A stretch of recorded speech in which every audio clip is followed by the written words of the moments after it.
हम देवताओं से श्रेष्ठ कैसे हैं। एक राजा के पास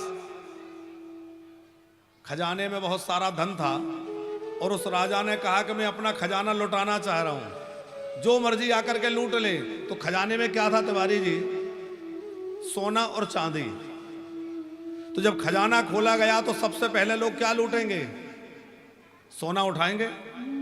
तो सोने के आभूषण, सोने के बर्तन, सोने का जो सामान था वो लोग ले गए।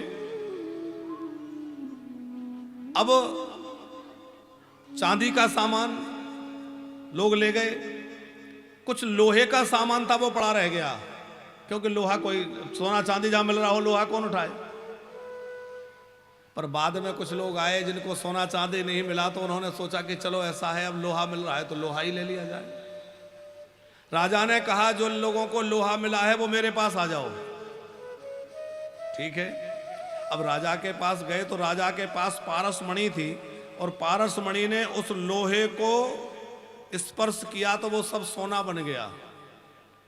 अब जिनको चांदी मिली थी पहले तो वो खुश हो रहे थे कि हम चांदी लेकर आ रहे हैं, लेकिन अब वो पछता रहे थे कि अच्छा होता कि हम लोहा उठा लेते, तो लोहा उठा लेते तो लोहा अब सोना बन गया होता, क्योंकि जिनको लोहा मिला वो सब सोना बन गया।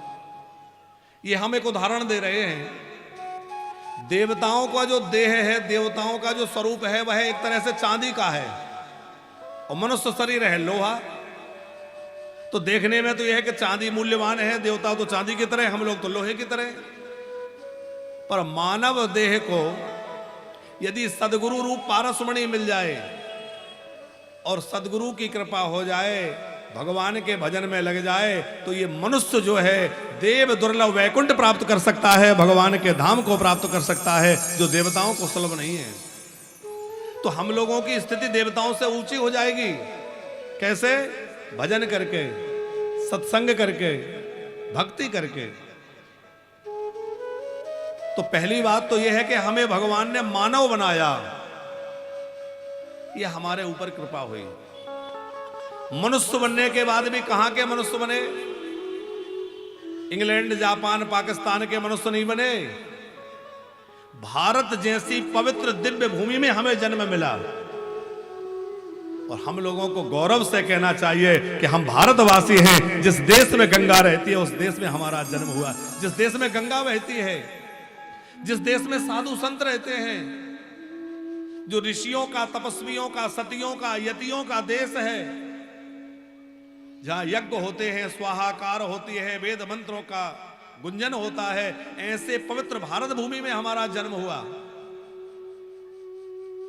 तो एक तो भगवान ने मनुष्य बनाया, ये हमारा भाग्य। उसमें भी भारत जैसी पवित्र भूमि में जन्म हुआ, ये और बड़ा भाग्य।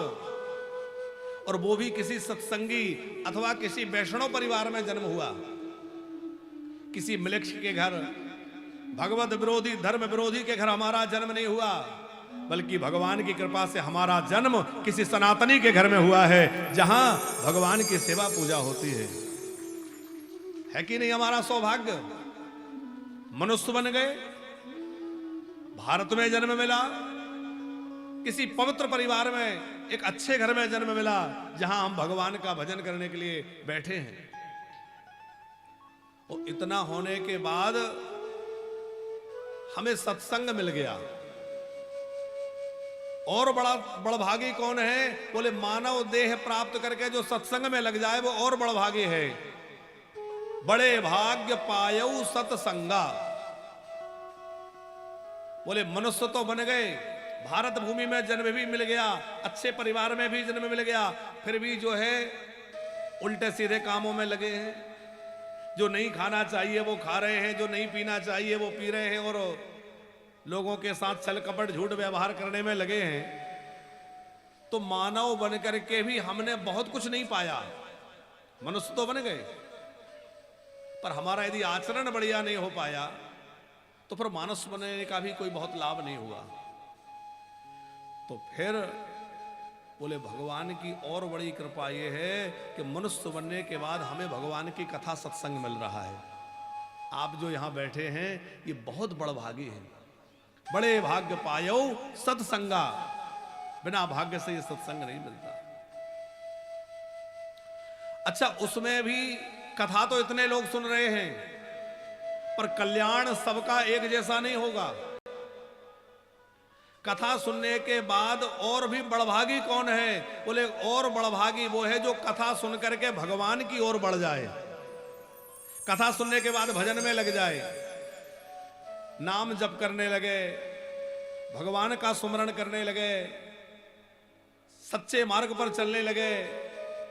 तो जो भगवान की भक्ति के मार्ग पर कथा सुनने के बाद आ जाए वो और बड़भागी है, भगवान की ओर बढ़ जाए। और जब हम भगवान की कथा सुनकर भगवान की ओर बढ़ेंगे तो भगवान कहते हैं तू मेरी ओर जब बढ़ेगा तो तू तो थोड़ा बढ़ेगा, मैं ज्यादा आगे आ जाऊंगा। तो भगवान हमारी ओर आ जाएं, भगवान हमें अपना लें, भगवान हमें स्वीकार कर लें।